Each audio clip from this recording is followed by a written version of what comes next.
Il n'y a pas de problème, hein, c'est juste faire attention quand on nourrit. Le mieux c'est d'avoir...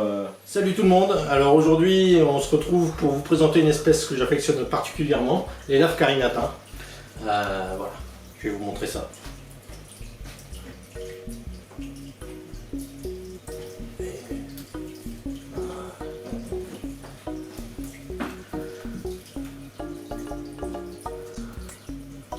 Allez.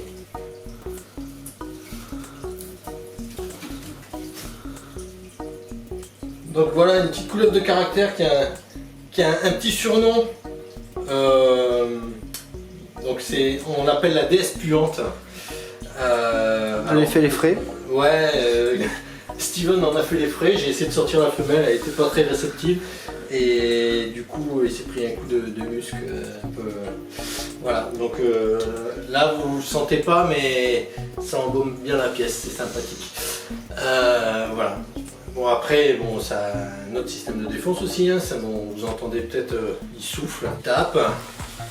Et il peut taper, bon là ça va, le mâle est relativement cool. C'est une espèce donc asiatique, donc Chine, Japon, enfin il y a pas mal de localités différentes. Il y a même de plus en plus de morphes maintenant. C'est vers ce genre de serpent que je tends à aller. C'est des serpents vifs qui bougent aussi en journée. Ça c'est une espèce terrestre. Mais ça monte, hein, ça grimpe aussi, hein, quand ils ont de quoi grimper, ils n'hésitent pas. Comme toutes les espèces asiatiques, ça se maintient pas très haut en température. Disons si on a un point chaud à 26-27, c'est suffisant, avec une baisse de température la nuit. Pas besoin d'hydrométrie énorme. Pourquoi carinata? Voilà, j'allais justement en venir là. Alors, on appelle ça élave carinata car ces écailles sont très carénées. Au toucher, c'est beaucoup moins, on va dire, agréable qu'un autre serpent. C'est un peu ce qu'on pourrait s'imaginer quand on touche, enfin, si on pouvait toucher un dragon, quoi. C'est quelque chose d'assez rugueux, d'où le terme carinata, donc les écailles carénées. Au niveau de l'alimentation, du coup, tu varieras les proies là-dessus ou pas du tout? Alors moi je varie très peu, enfin bon, je suis comme beaucoup, hein, c'est rongeur et de temps en temps du poussin. Mais bon, ils n'ont pas besoin du poussin pour sentir déjà, parce que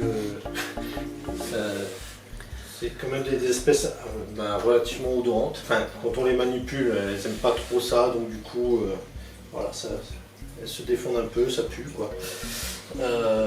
Si on le laisse tranquille, ça va. Hein, c'est pas... Après, moi, je manipule très peu, donc ça explique aussi que, voilà, que ça souffle quand je les tiens. Voilà, ça cherche à fuir. J'essaye pas spécialement de les habituer à moi. Je vois ça plus comme de l'aquariophilie. Je vais pas aller caresser mes poissons, même si j'en ai pas.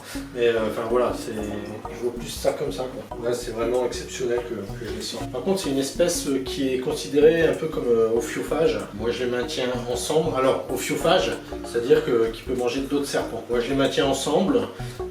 Ça se passe très bien, je dis pas que c'est ce qu'il faut faire. Je fais toujours très attention au niveau des repas, c'est-à-dire je les nourris pas dans le même terrarium. Je sors l'un des spécimens, je le nourris à part. J'attends un peu avant de les remettre ensemble, que l'excitation de la nourriture est redescendue. Je surveille quelques minutes pour voir si ça se passe bien, quoi. Niveau reproduction, donc c'est une espèce qui pond des œufs. J'ai eu une reproduction là cette année, la femelle m'a fait 9 œufs. Avec les petits, quand ça naît, c'est pas très beau, ça n'a pas ces couleurs, ce jaune vif, ça tire entre le gris brun, c'est pas très joli. Voilà, et ça vaut le coup de voir opérer ce changement quand même. C'est moins impressionnant que sur du Morelia viridis ou du canin, mais voilà, c'est sympa aussi. Alors au niveau de la taille, c'est un serpent dans les textes qui peut atteindre les 2,40 m. Voilà, c'est plus sur une moyenne de 1,80 2 mètres. Pas un gros spécimen, hein, c'est pas... comme toutes mes bêtes, je ne nourris pas à outrance. Après, je nourris un peu plus que sur du python, hein, c'est de la couleuvre, donc ça a un système digestif plus rapide. Donc voilà, mais et le fait de les maintenir ensemble aussi, il faut qu'ils soient relativement nourris, parce qu'il ne faudrait pas qu'ils aient faim et qu'ils se rabattent sur la femelle ou la femelle sur le mâle. Le gros problème des terrariums un peu comment dire, décorés, c'est pour aller chercher les bêtes. Hein. C'est pas toujours évident. Ça se maintient aux branches, ça. Mais bon, pour eux, moi j'estime que c'est quand même mieux. Donc, au niveau législation, donc il est en annexe D. Donc il doit être pucé. Bon, les petits c'est pas puçable, hein, il faut les identifier par photo. Pour la repro, c'est un serpent qui a, bah, comme d'ailleurs tous les asiatiques, hein, qui a besoin de descendre en température. Donc moi je les ai descendus, je les ai séparés déjà. Et j'ai descendu au plus bas, c'est descendu à 16 degrés. Voilà, après ça variait, hein. J'ai pas tenu les températures à fond à 16 degrés. Voilà, donc pendant ce temps-là, pas de nourrissage, c'est pour ça que je les sépare. Voilà, donc une baisse de température qui dure à peu près 3-4 mois. Et voilà, après je les ai remis ensemble à la remontée des températures. D'abord un nourrissage, 1 ou 2 nourrissages, et après je les mets ensemble. À part cette période-là où je les laisse pas dans le même terrarium, et sinon ils sont ensemble à l'année. Pour moi, c'est vraiment une espèce que j'affectionne énormément.